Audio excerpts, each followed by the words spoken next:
আর এবার জমি বিবাদকে কেন্দ্র করে স্বামীর সমাধি দিতে পারল না সদ্য স্বামী হারা স্ত্রী। ঘটনাটি ঘটেছে করণদিঘি থানার করণদিঘি 1 নম্বর গ্রাম পঞ্চায়েতের পান্ডিপুর গ্রামে। স্থানীয় সূত্রে জানা যায়, রবিবার সাত সকালে দীর্ঘদিন ধরে অসুস্থ হয়ে বিছানায় শয্যাশায়ী পান্ডিপুরের বৃদ্ধ লক্ষ্মী পাসওয়ানের মৃত্যু হয়। মৃত্যুর আগে লক্ষ্মী পাসওয়ান পরিবারের লোকজনকে বলেন তার নিজের জমিতে দেহ সমাধি করতে। সেই মতোই পরিবারের লোকজন সহ গ্রামের লোকজন সমাধির জন্য গর্ত খুঁড়তে গেলে সেই সময় মৃতদেহ খুঁড়তে বাধা দেয় দীনেশ সিং, অমরেশ সিং এবং তার পরিবারের সদস্যরা। মৃতের স্ত্রী প্রমীলা পাসওয়ান বলেন, জমি নিয়ে দীর্ঘ 40 বছর ধরে মামলা চলছে। আগামী মাসেই মামলার রায় দেবেন বিচারক। মামলা চললেও জমি আমাদের দখলে রয়েছে, তারপরেও আমার মৃত স্বামীকে সমাধি দিতে দিল না।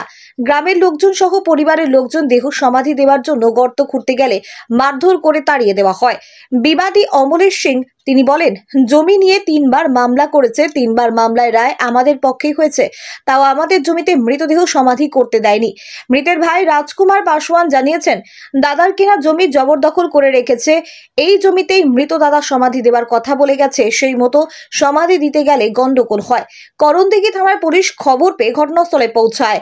দুই পক্ষের সাথে কথা বলে মৃতদেহ অন্য জায়গায় সমাধি দেওয়ার কথা বলেন, যদিও পরিবারের লোকজন দেহ সমাধি দিতে রাজি হয়নি অন্য জায়গায়। অবশেষে সন্ধ্যায় মৃত লক্ষ্মী পাসওয়ানের দেহ সমাধি করেন পাশের জমিতে। করণদিঘি থেকে মিলন সাত্রা রিপোর্ট, বাংলা ইমজ। অমরেশ কুমার সিং। বলছে কি ঘটনাটা করছে? আরে ঘটনা ঘটেছে কি, মানে এখানে একজন লোক মারা গেছে, ঠিক আছে, ওর নিজের জমিতে কবর না দিয়ে আমার জমিতে কবর দিতে আসছে। তারপরে আমি বাধা দিতে গিয়ে এখানে ঝামেলার সৃষ্টি হয়, ওখানে মহিলারা সব আমার উপর চড়াও করে। তারপরে আমি থানাকে ফোন করি, থানা আসে, জিনিসটাকে একটু ঠান্ডা করেছে, তারপরে অন্য জায়গায় ওদের নিজের জায়গাতে কবর দেওয়ার ব্যবস্থা করেছে। কিন্তু ওরা অভিযোগ করছে যে আপনারা মানে ওদের উপরে চড়া হয়ে মারপিট করে মারধর করে। এরকম কোনো ঘটনা হয়নি, সম্পূর্ণ মিথ্যা, সম্পূর্ণ ভুয়ো কথা। কারণ কি, যে প্রশাসনের লোক এখানে ছিল, সবার সামনে সব কিছু হয়েছে, এরা সব মিথ্যা কথা বলছে, ওরা সবসময় মিথ্যা কথা বলে, ওরা মিথ্যাবাদী। জমিটা মানে কি চলছে, কেস চলছে বলে অনেকদিন ধরে? জমিটার উপরে না, ওরা 3 বার কেস করলো, 3 বার হারলো।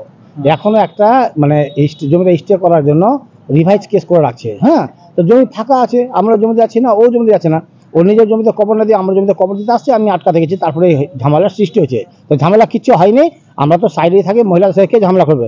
তারপরে আমি থানায় ফোন করলাম, তারপর থানার লোক আসলো, লোক এসে জিনিসটাকে মিটমাট করে কবর দেওয়ার ব্যবস্থা করেছে। বলছে কবরটা যে জায়গায় দেওয়া হয়েছিল ওটা বলছে ওনাদের জায়গা। না, মিথ্যা কথা, সম্পূর্ণ মিথ্যা কথা।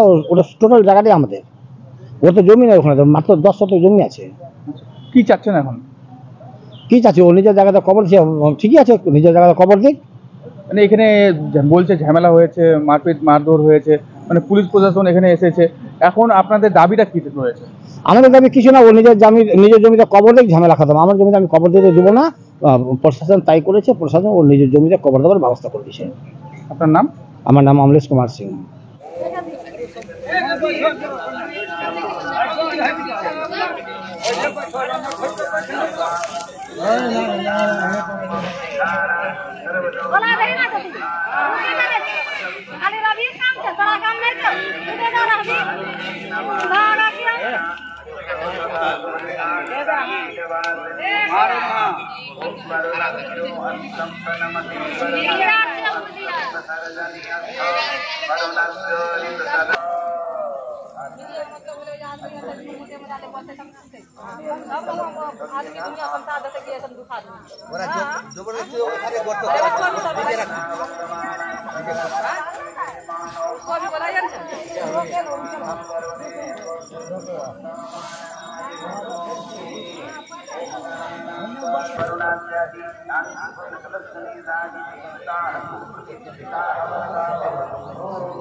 কম বেশি হয়ে থাকে তাহলে আবার ডাকে, যারা কমে আছে তাদের একটু বেশি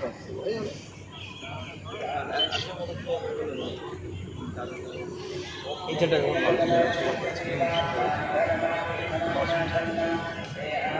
বোতল নেবে না ভাই?